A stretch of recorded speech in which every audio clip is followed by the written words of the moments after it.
AEW Dynamite took place from Nashville, Tennessee tonight. And the show started off with a recap of Full Gear.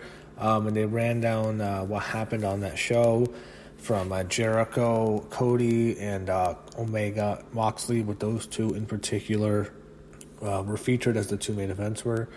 So they ran down the card with the broadcast team. They threw it to a Kenny Omega video. Omega was seen meeting with a daughter backstage. Omega was not cleared to compete this week. Omega asked how Moxley, the doctor said Moxley was beat up but cleared, so Omega's mad. You had John Moxley against Michael Nakazawa. He's the oily Japanese guy, complete squash. John Moxley murders Michael Nakazawa squash match. After the match, Moxley cuts a promo. He said he's many things but not a liar. He said everything he promised would happen at Full Gear came true. He said differences aside, he respects Omega, and he said Omega will never be the same. He said Omega had the balls to stand up to him like anyone else in AEW. He said that he's on a mission to be the last man standing in AEW. He said if anyone in the locker room wants to step and face him, make sure to kiss their loved ones goodbye and have an ambulance on speed dial. So good promo by Moxley hyping up the match. He had Dark Order against Jungle Boy and Marco Stunt. Oh, I hate Marco Stunt. He is the absolute worst. This shit sucked. So basically after the match, they beat them. And then you have Luchasaurus makes his way to the ring. He returns. Huge pop. He hits Grayson with a chokeslam and a standing moonsault. And they had Jurassic Express pose together to end the segment. Pretty cool segment there. I liked it a lot. So on the small screen, when they go to commercial, they show Sean Spears entering a Tully Blanchard. It's such a waste of Tully. Like, what's the point of having him up there? You have Peter Avalon and Leva Bates comes in the ring. And eventually you have a tag match. You have Darby Allin against Sean Spears. A triple threat match, actually. You have Darby Allin against Sean Spears against Peter Avalon. And after Darby Allin wins the match, he says, John Moxley, I accept. So I guess that's Moxley's new opponent is Avalon. And then they announce next week you have Moxley and Allin. So, not Avalon, Darby Allin and John Moxley. I get so many of these names mixed up. Next, you have Nyla Rose against Danny Jordan.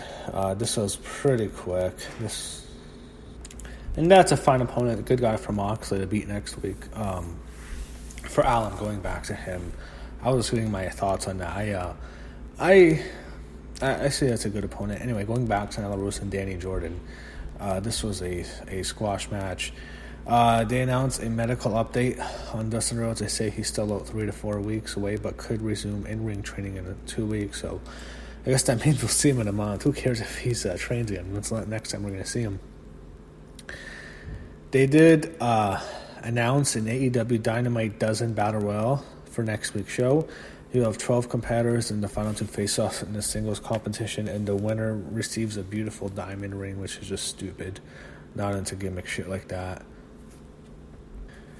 Next, you have Tony Schiavone interviewing Allie. Haven't seen Allie in a while. She's nice to see her back. She says she's down the world. She's shown the world what she can do on AEW, but she thinks it's time to do the same on Dynamite. So, we've only seen her on AEW Dark. We want to see more of her on Dynamite. And I can tell what was going to happen. Awesome Kong was coming. That's what it was set up for. Awesome Kong and Brandy Rhodes are on the stage. Ali was being interviewed by Choni in the ring. They come to the ring. Ali tries to fight Kong, but Kong no-sells the strikes. She hits a Mongolian chop and then a back fist. This sets up her big spot in which she brings out the knife. They had Brandy hold down Allie's hair. Brandy already beat Allie a few months ago on pay-per-view. She has to embarrass her again. But Kong gets a knife and she cuts the lock out of her hair. It's just stupid. I don't really care. Next, we had Chris Jericho come out. Said he's still a champion. He admitted a thank you from everyone in the locker room and every employee at AEW. They started chanting thank you, but he says he doesn't want it from a bunch of jackasses in Nashville. Lights go out, and then they have Cody music plays, but instead of Cody, it's MJF. He walks to the ring. He says he would address Jericho, but he had some things to get off his chest. Crowd despises MJF. They booed him. He says they don't like him, but they don't realize that if it wasn't for him, Cody's career would have ended. He said the people see him as villain, but they've been cheering the true villain all along. That villain is Cody. This is kind of your typical pro. MJF says the one person alive who knows the real Cody, and that's him. And he says the real Cody is a liar, a user, and an abuser. He said he wanted to mentor MJF, but really he just wanted to keep him under his thumb. MJF then addressed Jericho. He said he's a fan. He has heard Jericho want him to join Inner Circle. Jericho said he heard MJF might want to join Inner Circle. Then they went back and forth into some comedy. Jericho said MJF is a little like him, but he really wants to be like him. He said it's almost like MJF's parent got horny watching Jericho beat up Hoover to Jericho on WWE Saturday Night 25 years ago. And 9 months later, his little chirp popped up. They both said at the same time that the biggest jackass in AEW was Cody. And then Cody enters, he pushes a couple stagehands, he runs in the ring, he goes after MJF, hits him with punches, tries to power slam Jericho, but he gets out of it. Cody hits a power slam, Jericho runs away. Cody goes to face MJF again, but then he had Wardlow entered. He laid out Cody with like an AA basically. Then he chokes Cody with his tie.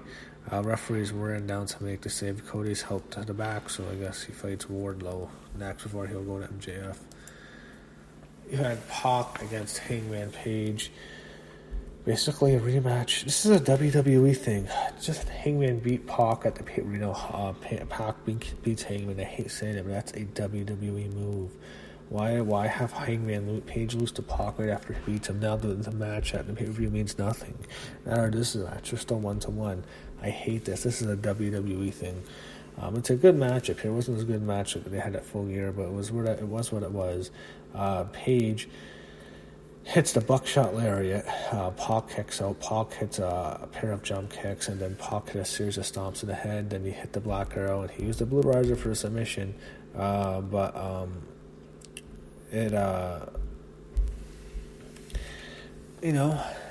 It's like it was too fast. It wasn't as good as the last match. I just don't understand the point of doing this. Why have a rematch right away? Just Pac gets a submission and it's over. What's the point of doing the match on Saturday? Next, we have Young Bucks against Santana and Ortiz. They have a promo basically. They're in the back. And they're brawling, and it's a crazy brawl. Matt slams Ortiz through a table. Santana hits a dive off a floor cliff, which was cool.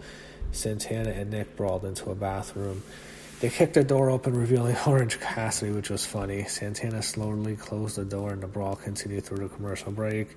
They go to ringside. Bucks hit super kicks on security. Santana and Ortiz lay out the box and attack Nick's right leg with a blackjack. Matt got powerbombed through a section on the stage.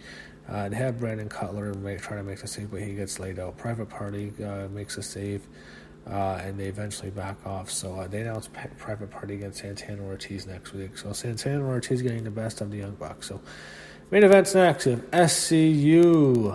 The AEW World Titles on Tag Team titles run on SCU. Frankie Kazarian and Scorpio Sky against Chris Jericho and Sammy Guevara. Okay match. Decent matchup, okay main event. The Inner Circle loses. Finally, Jericho loses. SCU wins. Jericho sold it well. Jericho's mad. I mean, they have the Inner Circle take a loss to SCU as the main event for the tag titles. I have to say this. Without question, the weakest AEW episode so far, a very average show, nothing much to it. I was just not into it. It felt like a nothing show. Now that the first pay-per-view is over, it feels like this is just a regular wrestling show. It's almost starting to feel like a chore. The ratings are going to continue today. People are going to lose interest, and I'm worried about the future of AEW. So, pretty average show tonight.